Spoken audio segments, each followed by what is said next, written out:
we like how life parlays you into clearer and clearer wanting. And we love it when you get mad. We love it when you say, I deserve better than I have been getting, and I'm going to do better for myself through focus. And I'm going to work with the laws of the universe, and I'm going to allow myself to discover the power of who I am. And I want to be an extension of source energy. And I want to explore, and I want to sometimes be confused, because without confusion, I wouldn't revel in clarity. And without loss, I couldn't understand the deliciousness of gain.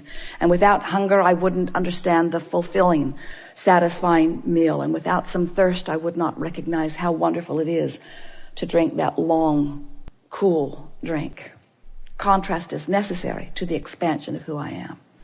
Contrast is necessary to the expansion of who I am. And I embrace it. I embrace every aspect of everything that causes me to focus. And now that I know that in my focus, the energy that creates worlds will align with me. And now that I feel when my focus is clear and when it's cluttered. Now that I feel when my focus is productive and when it's unproductive. Now that I feel, I'm willing to let go of all of the specifics of things that just don't matter. I'm willing to let old grudges go and stop nitpicking over things that don't matter. And stop comparing myself to others in some sort of unimportant way. I am ready to live the unconditional love that I came to live. And to focus that unconditional love on me, on me, on me, on me. I'm ready to let source energy show me how source feels about me. And I'm ready to let it manifest through abundance, through connections, through contracts, through ideas, through work. I'm willing to let source display its pleasure in me in endless ways. So we've been talking to you. Have you been listening to us for a while? We've been talking to you for a few years now about this vortex that is a vibrational version of everything that you have become and everything that you want. And recently, we've been talking to you about your point of attraction, because your point of attraction, what's going on with you as this person who is standing here thinking these thoughts and having this experience, your point of attraction, we are affectionately calling your grid. It's sort of like the framework of the building that is put into place with the foundation and the studs and maybe a little bit of the roof. Long before it fills in with all of the details that are pleasing you, there is a vibrational version that is you. So you're standing wherever you're standing, doing whatever you're doing with whoever it is you're doing it with, thinking whatever thoughts you're thinking about the past or the present or the future. And as you are doing that, you are offering a vibration that we are forevermore going to call your grid. It's your point of attraction. This is what I got going on right now. So the question is, what I got going on right now, is it a match to what's in my vortex? If it is, I'm flying high and feeling good. Or is it a mismatch? I'm feeling ornery, overwhelmed, even depressed about it. Your emotions are letting you know how well you, as you stand here creating this point of attraction, what are you doing about it? Are you a match to what you want? Are you on your journey to where you want to be? Or are you stalled out because you've got resistant thoughts that have got you in a tug of war that is preventing you from having what you want, you see? So you can tell by the way you feel. So here you are. You're human in your magnificent physical experience, and you now know that you live in a vibrational universe and that you are a vibrational emanator, and that you have already sent off these rockets of desires, and there's a larger part of you that is already experiencing the abundance and the love and the satisfaction and the creativity and the zest for life, the passion, the exhilaration that you want. That part of you exists, and so now you have decided consciously that you're going to do your best as best you can. No perfect records are ever required. To create a grid that allows more and more, hear this, of what's in the vortex to flow to you.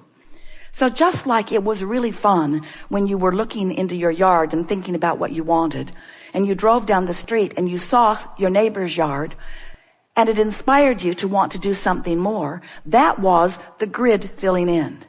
And just like you saw it and then you felt inspired one Saturday morning to get up and drag somebody who didn't want to go with you over to gather up the things, and you took them back. You made a few trips because the more you looked, the more you found, the more you found, the more you wanted.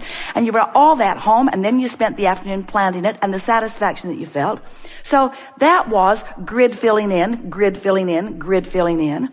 But you had your hands already in it. In other words, that was grid filling in, and you in many ways sort of filling it in. It's easy to take action to fill that grid in. But you've gotten carried away in believing that it is the action that fills it in. And we want to help you to understand that it is not the action that is filling your grid in. It's the mindset. It's the attitude. It's the mood. It's the way you feel. It's what you've been doing with your thoughts. We want you to know that by preparing your grid, by going as general as you need to go to feel good, that you will raise the frequency of where you stand higher and higher and higher and higher and higher until it will mesh with the frequency of what's in your vortex, what's already been assembled, all of those cooperative components assembled vibrationally.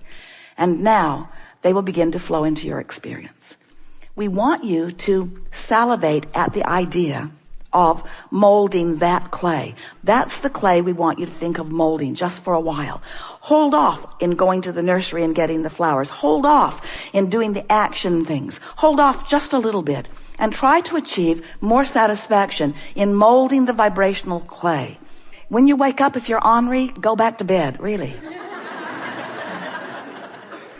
Meditate if you can. Quiet your mind. Do something that pleases you. Do anything you can, any moment that you can. When you realize that you've got some negative emotion going on, do anything and everything you can to soothe it. Give your undivided attention to your grid, to what you've got going on vibrationally, and begin to watch what happens. As you begin to move through your day, seas will part. Now, most of you are not trying to move out into the ocean, and so maybe that's not the best analogy. But obstacles will get out of your way. Traffic will be friendlier to you. The people that are helping you will be more helpful to you. You'll find fewer and fewer resistant and ornery people in your way, sort of in the way and presenting themselves in a way to give you that knee-jerk reaction. And as you begin to notice how your life begins to flesh out with all of these things that feel better and better and better to you, and it's going to happen to you because you couldn't have listened as attentively as you have for these minutes that we've been talking without changing your vibration. So for sure, you're going to see some of these things happening in the days and hours that are following. But as those things begin to flesh out, as you stop and acknowledge, this is as a direct result of the improvement in my vibration. In other words, this is me molding the clay. This is me doing the creative work. This is me being the deliberate creator of my own reality. This is me deliberately affecting the vibration of my grid. This is me deliberately offering thoughts that make me feel a certain way. This is me catching myself in the middle of a thought that does not serve me. This is me. This is me. This is me molding the clay. This is me at the center of my universe. This is me at the center of a cooperative universe. This is me watching all things around me, feeling in around me. This is me, the center of the universe. This is me dictating to all moving forces and all things that exist. This is me saying, this is what I prefer, and this is who I am, and this is what I get. This is me in my worthiest state of being. This is me allowing the blessedness that is me to exhibit it in manifested form. This is me on my way to more and more manifestations, but this is me getting to take credit for the smoothing of the traffic. This is me getting to take credit for the high-flying feeling that I have. This is me. This is me, the creator of my own reality, molding the clay. That's the way you're supposed to feel. That's what you came to experience. Not one of you said, I'll go forth and suffer myself into advantage. Not one of you said, I'll go forth and teach others a lesson. I'll make them understand how really bad they are. I'll make them get off the barn. I'll do it. I'll make them get off the barn, and I'll make them get off the barn. And I'll make rules that never allow them to get on the barn again. I'll make movies. I'll make movies to show how dangerous barns are. And I'll get them in every classroom in the nation, in the world. I want all children to know how dangerous barns are. I do. Esther had a wonderful experience a month or so ago because the pond on the property in Texas was cloudy. It was so beautiful when it was first put in. And for years, this stream comes down many little rapids, and then it goes into another bigger pond, and there are fish in it. So fun to create, and so fun to watch, and so fun to see the evolution of it. And now it's cloudy on this day she is looking. So the people come to evaluate why the water isn't clear. And their first impulse is, well, your filter has been here for many years. Let's replace the filter. So they replace this big pump and filter thing. But it doesn't do anything to clear the water. The pipes suck the water out of the pond into the filter, and then they filter it and take out the impurities and aerate it and put it back into the pond. And it was determined that the pipes that are coming back in were clogged with caliche. It's a Texas soil that's very hard. It becomes almost concrete-like in time. The pipes were just all clogged up. They couldn't chisel it out. They tried for days, trying to put those plumber's snakes in it and all kinds of rods and things, but it just wasn't helping. And so Mark said, maybe we should lay some new pipes on top of the ground. On top of the ground. No point in burying them till we're sure we're right.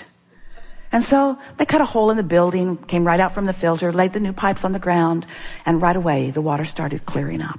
It was exactly what was necessary. And it was thrilling to Esther to see such an easy resolution. Really, it was a very easy resolution. And we want to say to you, we think it would be a really good idea if you would think in terms of just laying some new pipes. Because you have beliefs that you've been carrying around that've got you all clogged up. You say, I want more money.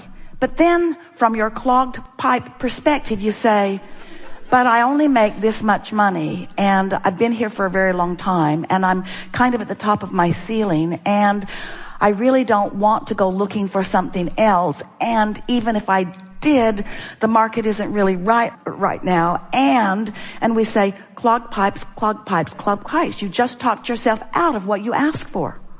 You want it, but your clogged pipes, in some cases, you've got beliefs that really flow well. Traffic's heavy all the time here.